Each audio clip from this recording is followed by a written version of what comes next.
बिस्मिल्लाहिर्रहमानिर्रहीम। अस्सलाम वालेकुम। पेश खिदमत है बहाव नावल का एपिसोड 8। इसके मुसन्निफ हैं मुस्तंसर हुसैन तारड़ और आवाज़ लुबाबा हैदर की है।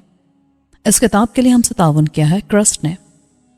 आसमान खाली था, उसमें गिरता क्या, और अगर सूखी मिट्टी में दबे बाजरे और तिल पर कुछ गिरे ना उसे गीला करे तो वो फूटे क्या।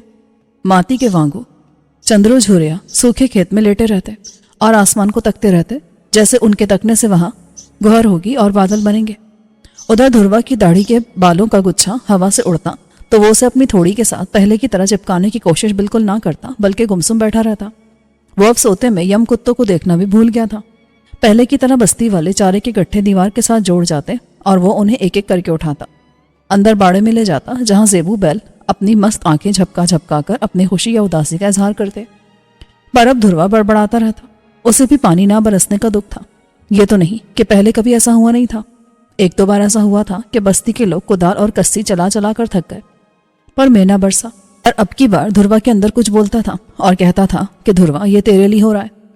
आसमान खाली है तो यूं कि तू जान ले कि अब तू जाएगा, और इसीलिए यम कुत्ते ख्वाब में तू नहीं देखता, सचमुच जो देखेगा। ध्रुवा दरिया पार जाने से नहीं डरता था।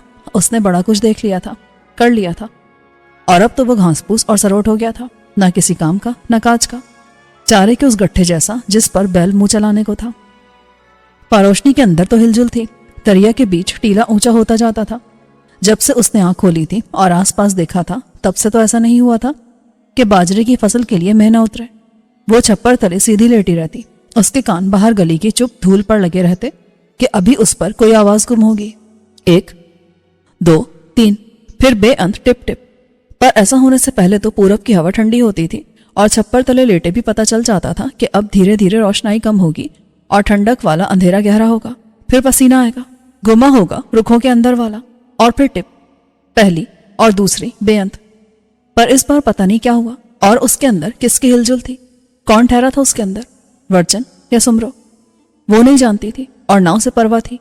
हाँ, बाद में महांद्रा देखकर टेवा लग सकता था कि ना क्यों है तो वर्चन होगा, और आंखें ऐसी हैं तो समरो जैसी हैं। पर अभी तक हार जाता था और उसने पोह मार्ग तक अपना आप बनाना था और फिर बाहर आना था। डोरगा अब उधर ही था, पकली के छप्पर तले। गेरू ने पहले पहल उससे बात ना की, पर फिर उसने देखा कि जो काम उसके करने का था वो कर देता है। मोहंजो से आया हुआ कामा, जो थोड़ा झुका हुआ था पर जनावर की तरह आवे में लकड़ी झोंकता था, मिट्टी गूंथता था, छप्पर को लेपता पोतता था। बस ये था कि वो लकड़ी लेने को रुखों के अंदर नहीं जाता था। उधर कान लगाते कुछ सुनता था, पर उधर जाता नहीं था। डोरगा भी ऊपर देखता। वो यूं तो उनमें से नहीं था, पर होता जाता था। वो जब ऊपर देखते तो वो भी देखता। जो दुख उनको होता उसे भी होता। पहले सिर्फ वर्चन था जो ना होता तो डोरगा यहां ना होता। उधर कहीं मर खप गया होता या जानवरों और भूख से इतना सताया जाता कि भट्टे की चारदीवारी को वापस हो जाता। अब ये कि बस्ती के सारे वसैनक उसे वर्चन जैसे लगने लगे थे। वो अंग साख जो आम लोगों के तो होते हैं पर जानवरों और कामों के नहीं होते, वो अब उसके भी होने लगे थे। तो वो भी ऊपर देखता था और आसमान खाली देखकर उसके अंदर हुक उठती थी कि ये क्यों खाली है।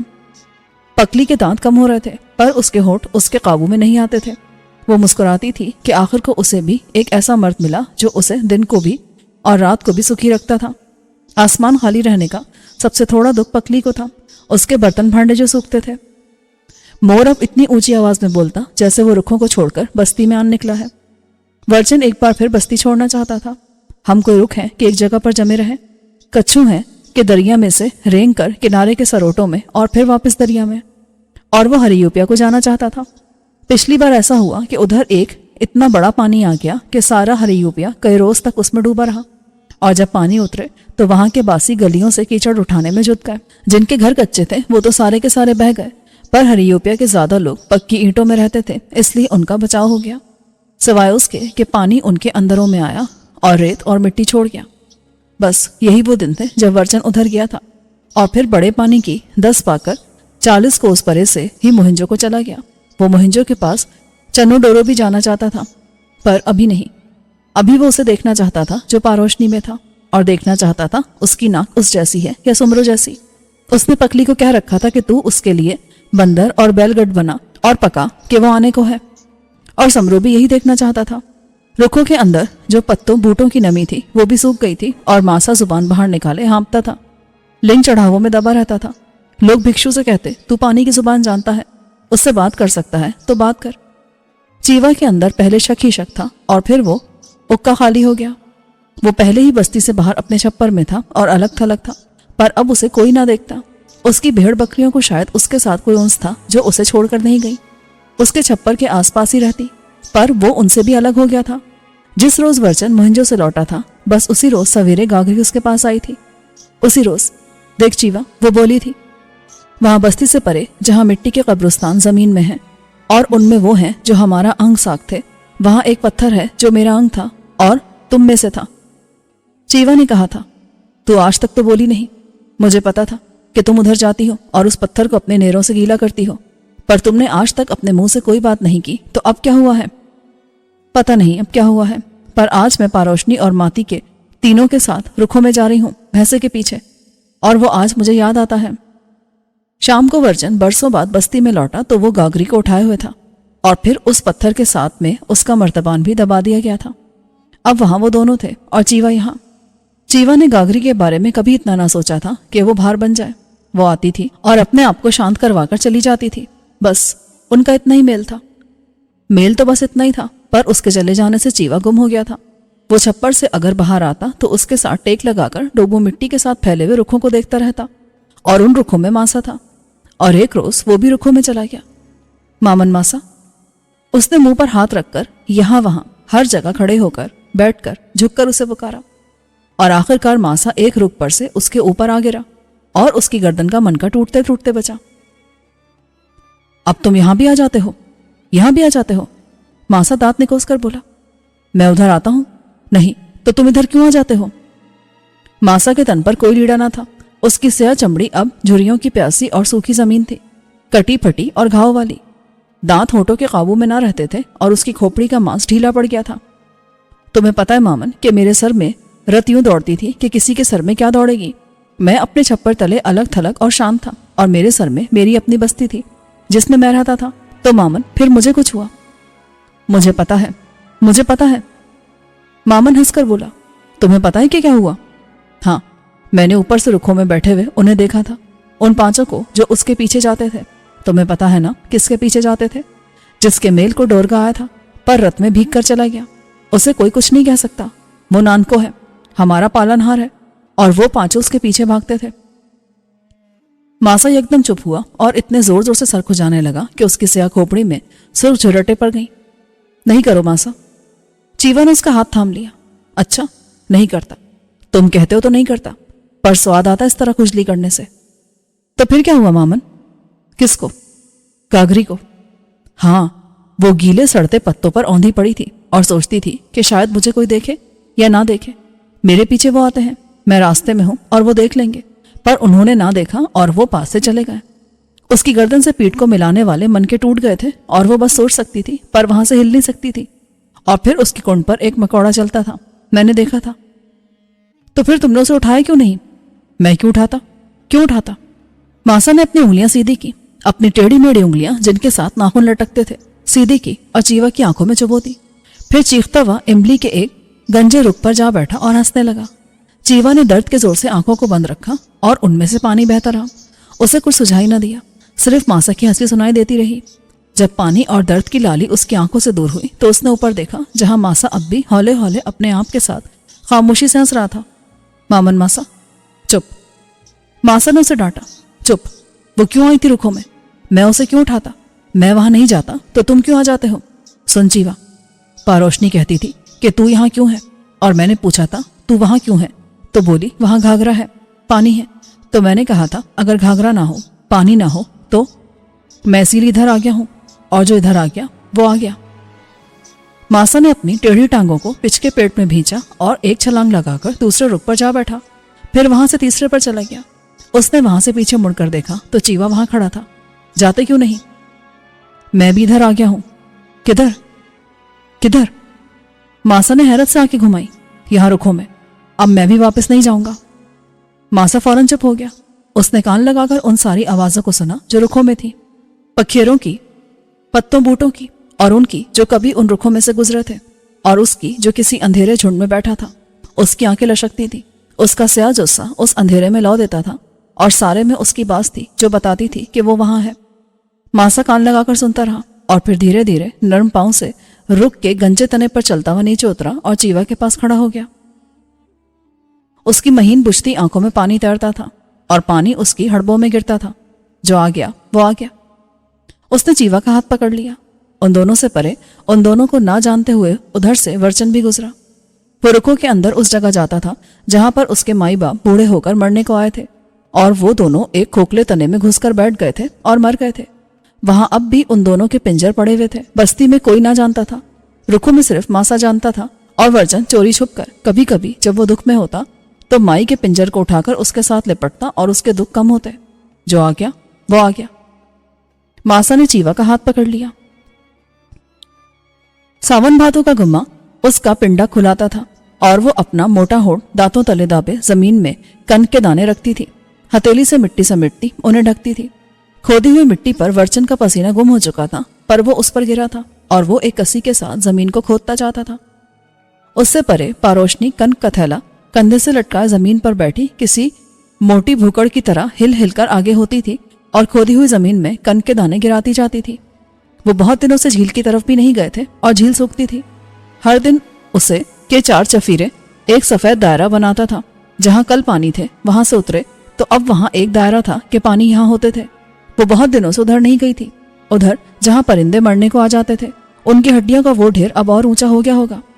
पारोशनी बीज रखते हुए सोच रही थी। वर्चन ने उसे मगन देखा। वो पूछना चाहता था। उसे जानने की लगन थी कि उसके अंदर किसका नाक नक्शा बना है जो बाहर आएगा, पर वो चुप जमीन खोदता रहा। आसमान अभी खाली था, पर उसने अब तो भरना था और भरना था पूरे का पूरा। वसाख में तो सारा सूखा रहा, पर हाड़ में कुछ में आया था, जरा छिद्रा और हौला। और अब हर बरस की तरह वो सब अपनी जमीनें खोदते थे, उनमें बीज रखते थे। खेतों के गिर्द पिछले बरस की कच्ची मुंडेरों को लेपते थे ताकि जब बड़े पानी आए तो आकर निकल न जाए, बल्कि खेत के अंदर कुछ दिन ठहरे और मिट्टी में जज्ब हो जाए। वसाख के सूखे की बिना पर इस बार अनाज कम पड़ना था। यूं तो दरिया में भी मछली का अनाज था, पर सारा वक्त मांस कौन खाता है। पारोशनी पसीने में थी और गर्मी से होंक रही थी। उसका हाल अच्छा ना था। वो ढीली और सुस्त पड़ जाती थी। तुझे अब कामकाज छोड़ देना चाहिए, वर्चन जैसे जमीन से कहता था। मुझे? पारोशनी बहाना पाकर रुकी और सांस ठीक करने लगी। क्यों इतनी जल्दी क्यों? अभी तो मगर पो तक कुछ होगा, 3-4 माह है बीच में। पर तुझे देखकर तो लगता है कि नहीं, मगर पो तक। वर्चन, वो कुछ देर बाद बोली। हाँ, हम ये कामकाज क्यों करते हैं? मेरे पेट में जो कुछ है वो क्यों है और कैसे है, और ये सब कुछ कैसे आगे आगे चलता है? तुम्हारे माई बाप और तुम, और फिर तुम्हारा आगे मुझसे है। अभी मुझे क्या पता? वो झंझला गई। मैं तो सारी हयाती की बात करती हूँ कि ये क्यों है, और हम सब जानवरों की तरह बंधे हुए उसी तरह क्यों करते चले जाते हैं जिस तरह हमसे पहले बेअंत बरसों से जब ये रुख ना थे, और तब तक जब ये रुख ना होंगे तब तक हम ऐसे ही क्यों चले जाते हैं अनाज के लिए, अपने बीज को बढ़ाने के लिए। इसी तरह हयाती क्यों गुजारते हैं? वर्चन पसीना पोंछता उसके पास बैठ गया। जब ये रुख ना होंगे और कुछ भी ना होगा तो फिर भी हम होंगे। हम जानवरों की तरह नहीं बंधे हुए पारोशनी। हमने तो उसे बांध रखा है, उसे कि तू इस तरह चल। हम तो अपनी मनमर्जी करते हैं। रुखों में मोर बोला, पर उसकी आवाज सिर्फ पारोशनी ने सुनी। वो धीरे से मुस्कुराई उस रोज के लिए जब एक परिंदा उसके सामने गिरा था। जब वो झील पर थी और फिर रुखों में आई तो ये मोर पीपल तले अपने रांगे समेटे बोलता था और उसे देखता था। बस्ती के सारे वसैनक उन दिनों खेतों में थे। वो ऐसा तो नहीं होने देते थे कि बड़ा पानी काम पूरा होने से पहले आ जाए और फिर वो सारा बरस लोगों के सामने शर्मिंदा रहे कि पता है उनके हिस्से के खेत में अभी बीज पूरी तरह नहीं बिखेरा गया था और ढका गया था कि पानी आ गए और उन्होंने कनक नहीं पर घास फूस काटी और खाई। ये एक ऐसी टिचकर थी जो सारी हयाती उस शख्स का पीछा ना छोड़ती जो खेत तैयार करने में सुस्त हुआ और पानी आ गए। हर कोई पूरे जुस्से का जोर लगा देता कि ये टिचकर ना सुननी पड़े। डोरगा के जिम्मे अभी कोई खेत ना थे, पर वो हर उस शख्स का हाथ बटाता जाता जो जरा पीछे रह जाता। समरो भी मगन था कस्सियां और कुदाले बनाने में। वो वक्त लगाता था और हर रोज थोड़ी देर के लिए उधर जाता जिधर वर्चन और पारोशनी कामकाज में जुटे थे। वो दूर से पारोशनी को देखता, उसके बढ़ते हुए जुस्से को देखता और फिर वापस आ जाता। माती और उसके तीनों हमेश की तरह सबसे ज्यादा काम कर रहे थे और जानवरों की तरह जुटे हुए थे। गागरी की बहन कवासी अब झोरिया के ब्याह में आ गई थी और उसके साथ गिट्टा भी था, जो इतना छोटा था कि जब वो खेत में बैठता तो दूर से कछुए की तरह लगता। वो सब खेतों में दिन रात थे और काम में झुके हुए थे। अभी बड़े पानी के बारे में उन्होंने ज्यादा नहीं सोचा था कि ये बात की बात थी। कोई शय उसकी गोदाल से टकराई तो वो बैठ गया। उसने मिट्टी को समेट समेट कर परे किया तो एक टेकरी थी, उस पर कुछ बेल बूटे थे। पारोशनी ने उधर देखा तो नहीं, पर जान गई कि वो कुदाल रोक कर बैठा है। उसने उधर देखा तो वो ठेकरी पर झुका हुआ था। इस खेत में घास फूस उगेगी और वो तुम काटोगे और खाओगे। पारोशनी बोली, पर वर्चा ने जवाब ना दिया तो वो उठकर पास हुई। क्या है?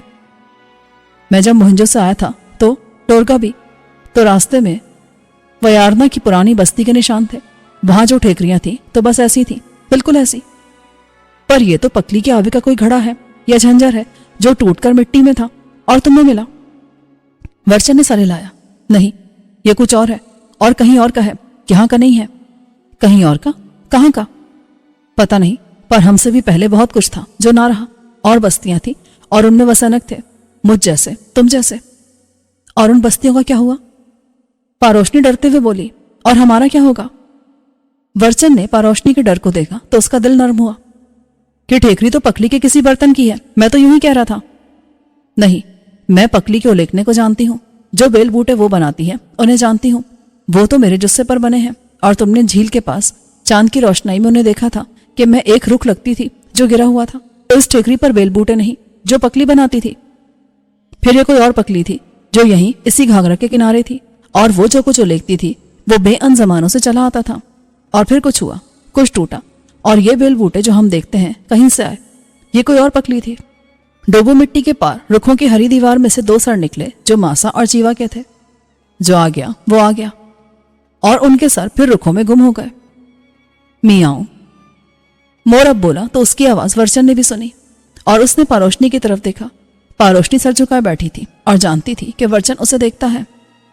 अस्पा के शुरू में घाघरा के पानी ऊंचे हुए, पर यूं जैसे सोच में हो, धीरे धीरे और अपने आप में गुम। और फिर वो गुमसुम किनारों से बाहर आए, पर एक झिझक के साथ। बस्ती के आसपास और खेतों तक रेंगते गए, जैसे केंचली उतारने से पहले का सांप रेंगता है।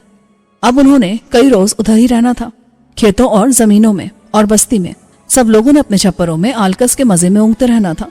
पर बड़े पानी के दरिया में से निकलने के दूसरे दिन समरों ने अपने छप्पर से बाहर झांका तो पानी वापस घाघरा में जा चुके थे। वो सरोट की कश्ती में बनी ठनी दरिया के पार जाती थी। दरिया के किनारे चंद बच्चे एक कछुए को उलट पलट कर देखते थे, पर वो अपनी गर्दन और टांगे समेटे एक चपटे पत्थर जैसा हो रहा था।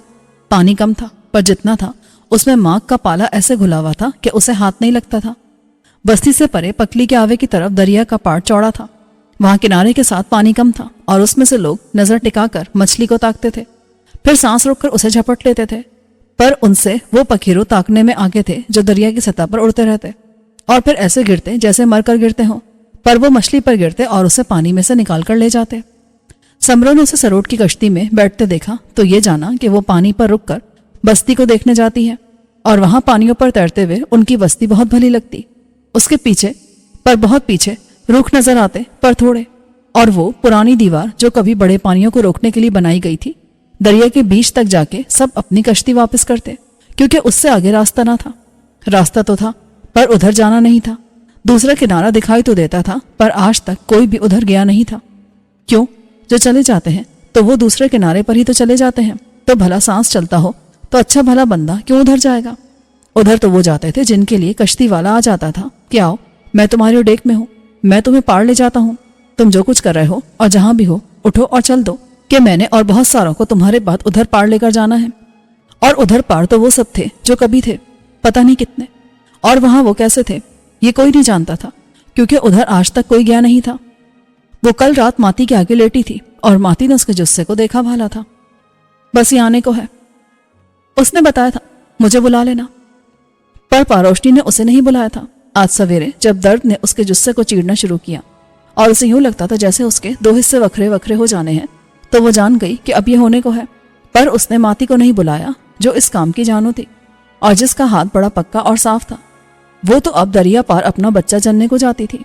पकली ने कहा था, पारोशनी, तेरे अंदर पता नहीं कौन सा डर है कि तू उन चीजों से तो नहीं डरती जिनसे हम डरते हैं, तो फिर वो क्या है जो तेरा रंग पीला करता है?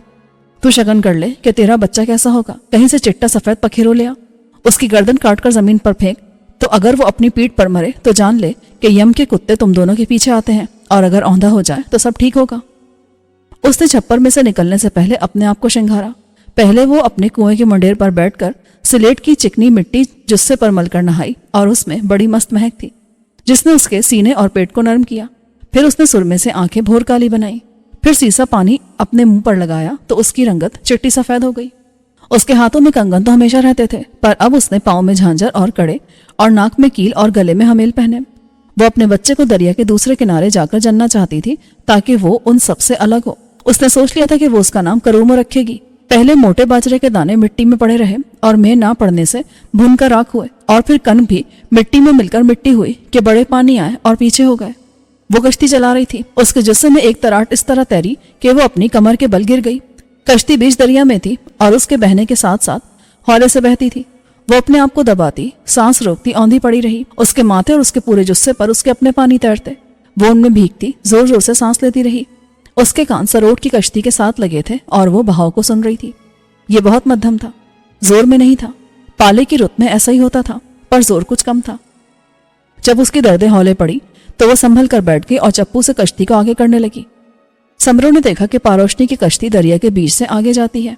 उसका माथा सुलगने को था कि क्या करने को है। इसे मत देनी चाहिए थी कि ऐसा ना करे। दरिया के दूसरे किनारे पर ना जाए। उधर कोई नहीं गया, पर वो जाएगी, रुकेगी नहीं, और अपने साथ वो उसे भी ले जाती थी जो उसका था, शायद उसका था। दरिया के बीच में से जब कश्ती आगे हुई, दूसरे किनारे के ज्यादा पास हुई, तो पारोशनी में कोई डर ना था। वो जानती थी कि उधर आज तक कोई नहीं गया, सिवाय अपने बर्तन में बंद होकर कोई नहीं गया, पर उसके अंदर कोई डर ना था। वो दूसरे किनारे के भेद को जानना चाहती थी। दूसरा किनारा उसके पास आ गया और फिर आ गया। उसने कश्ती को घसीटकर खुशकी पर किया और फिर खड़ी हो गई। वहां चुप थी। उसने उस चुप को सुनना चाहा कि उसमें वो सब होंगे जो कभी थे, पर कोई नहीं बोला। वहां सिर्फ चुप थी, या फिर चंद झाड़ियों के नोकीले पत्तों में से गुजरती हवा थी, और उनसे भी परे रेत थी, और उससे परे उसे नजर नहीं आता था। दिन ढलता था और झाड़ियों के साए लंबे होते थे। वो जमीन पर लेट गई, खुली होकर, जैसे अपने आप को सुखाती हो और इंतजार कर रही हो। तब रुखों में मोर की आवाज आई। उसकी आवाज डोबो मिट्टी और बस्ती दरिया पर से तैरती उसके कानों तक आई। पारोशनी ने गहरा सांस लेकर अपने आप को तैयार किया और दर्दों से उसका जुस्सा कटने लगा। तराटों ने उसे इस तरह काटना शुरू किया कि वो दोहरी हो गई। पसीना बड़े पानी की तरह उसके बदन से उतरने लगा और उसकी पीठ नीचे मिट्टी गीली हो होकर कीचड़ में बदलने लगी। वो उसमें तड़पती थी, पर अपना मुंह बंद रखती थी। और यूं बहुत देर हुआ, इतनी देर कि जैसे उसकी बोटी बोटी अलग हुई और फिर जुड़ी और फिर अलग हुई, और वो अपने पसीने में फिसलती, मुंह बंद रखती, रंग बदलती, करहाती और तड़पती रही। फिर रुखों में मोर बोला। एक बोझ उसके पेट में से हरकत करता हुआ नीचे होता गया, और रात की तारीकी में उसके दांत भिजे हुए थे। वो दर्द की शिद्दत से दोहरी तहरी हुई जा रही थी, पर मुंह न खोलती थी। फिर उसके बीच में दरार पड़ने लगी और फैलने लगी। फिर वो एकदम हल्की हो गई। उसके कान सुनते थे। उसने हाथों से उस तेज धार वाले पत्थर को टटोला जो वो नाड़ों के काटने को साथ लाई थी, और फिर उसके कान इंतजार करने लगे। अब उसके रोने की आवाज आनी थी। घाघरा के पानियों पर तैरती उस मोड़ तक पहुंचनी थी जो रुखों में था। उसके रोने की आवाज अब आ जानी चाहिए थी, पर वो ना आई। वो बहुत देर तक पड़ी रही, और उसके आसे पास से ऐसी चुप थी कि वो चुप बोलती थी। उसके ऊपर आसमान के स्या कुएं की गहराई में मंजी के 4 तारे और उनके पीछे तिरंगी भी बुझ बुझ कर लटकते थे। वो देखना चाहती थी कि उसका नाक किस पर है, पर वो देख न सकी। दरिया में से उभरने वाला टापू एक मर्तबा फिर हमवार होकर पानी के साथ लग गया था। जो कुछ उसके अंदर था वो अब साथ पड़ा था, पर उसके रोने की आवाज नहीं आई। वो था ही नहीं। वो जो कुछ था पारोशनी के अंदर था, पर बाहर हुआ तो उसमें सांस ना था। उसके हट पैर थे, पर किस काम के? बस घास फूस था, ना किसी काम का ना काज का। और वो पारोशनी के हिक के साथ लगा पड़ा ठंडा होता था। और वो जो कभी थे और इस पार थे, वो सब भी रुके हुए दम थे। समरो ने उसे कश्ती में जाते देखा था, और अब छप्पर तले ठिठरता था और सोता ना था। उसके आसे पासे चुप थी। रुखों के अंदर रुका हुआ मोर बोलना चाहता था, पर उसकी चोंच न खुलती थी। वो फुदकता और पंजों पर भार डालता झील को जाने लगा। रुखों के ऊपर रात थी तो नीचे उससे भी बढ़कर रात थी, और वो चलता जाता था। हम सब कहाँ हैं और क्यों हैं, और ये क्या भेद है जो बेअंत बरसों से हम सब में जो थे और जो हैं उनमें चलता जाता है, और वहां जाएगा जहां हम होंगे या नहीं होंगे? वो है भी या सिर्फ डर है जो हमने खुद बनाया है और अब उसी से डरते हैं? मिट्टी में दबी ठेकरी कौन सी पकली की है? डोरका झुका है तो ऐसा क्यों है? और समरो रात में सोते में कहाँ जाता है? उसका गला सूखे खेत की तरह हर दम पानी क्यों मांगता है? और बड़े पानी आकर क्यों चले गए? वर्चन जड़े क्यों नहीं पकड़ता? और मेरे साथ जो करता ठंडा जुस्सा है, ये इतने माह मेरे अंदर गर्म रहा और हिलता रहा, तो अब क्यों नहीं रोया? पारोशनी ने अपने आप को संभाला देकर उठाया और उठकर बैठ गई। वो उसके सामने पड़ा था पर दिखाई नहीं देता था कि उसकी नाक कैसी है और किसका है। उसने उसे उठाया तो वो लकड़ी की तरह था, अकड़ा हुआ पर नरम भी था, उसके अपने पेट की तरह।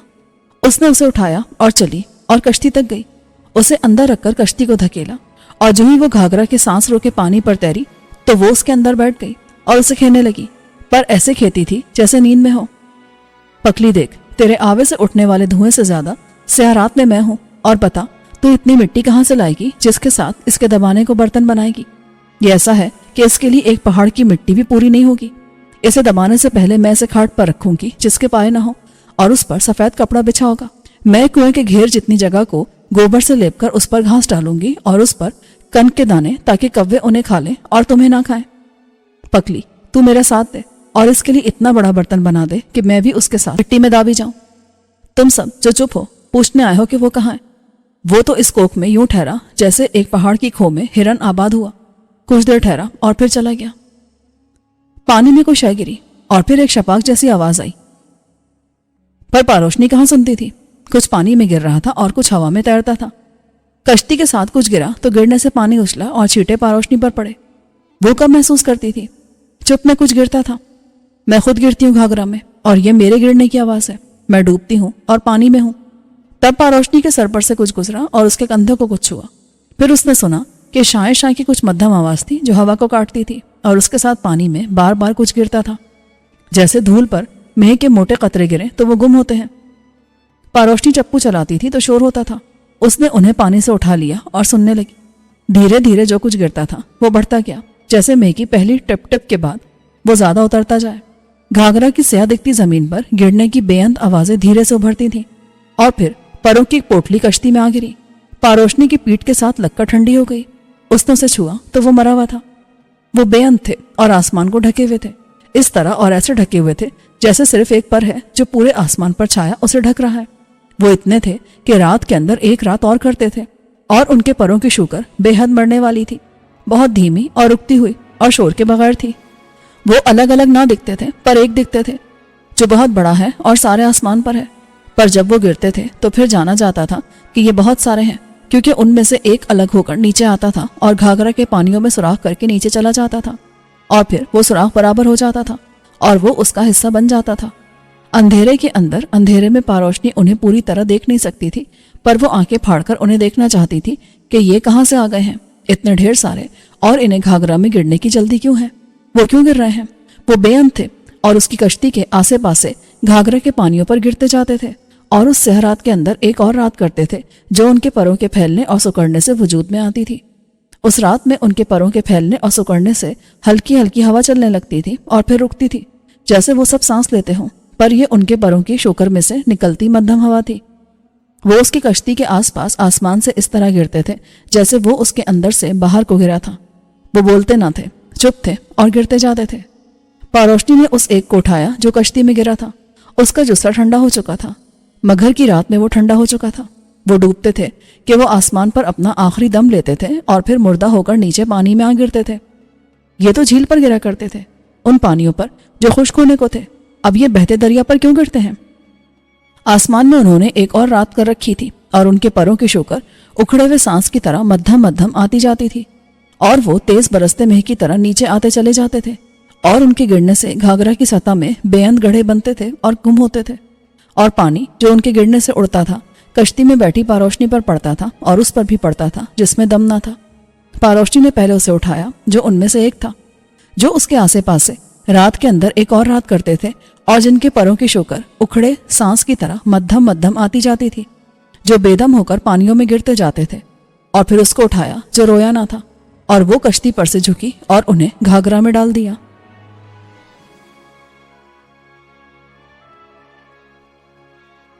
इसके साथ ही एपिसोड 8 का इख्तिताम होता है। आगे किताब सुनने के लिए एपिसोड 9 समाप्त फरमाएं।